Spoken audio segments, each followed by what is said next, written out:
Law of conservation of momentum. Nowadays, many boys are often found playing snooker. You might have seen what happens when a white key ball collides with a red ball. The white ball pushes the red ball away by exerting force on it during collision.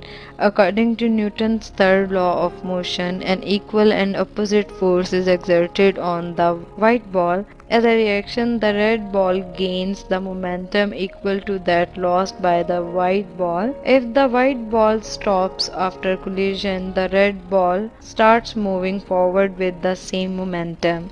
This means the total momentum of the two balls after collision will be the same as the total momentum before collision. This is known as law of conservation of momentum. So, when two or more bodies collide with one another, the total momentum of the system remains the same, provided no external force acts upon them. To explain this law, let's consider two balls of masses m1 and m2 initially moving with velocities u1 and u2 along a straight line in the same direction. If u1 greater than u2, the balls will collide. Suppose that their velocities become v1 and v2 respectively after the collision. Total momentum of the balls before collision is equal m1 u1 plus m2 u2. Total momentum of the balls after the collision is equal m1 v1 plus m2 v2. According to the law of conservation of momentum, total momentum of the balls before collision is equal total momentum of the balls after the collision. m1 u1 plus m2 u2 is equal m1 v1 plus m2 v2. An interesting example of this law is the bullet fired by a gun. Suppose a bullet of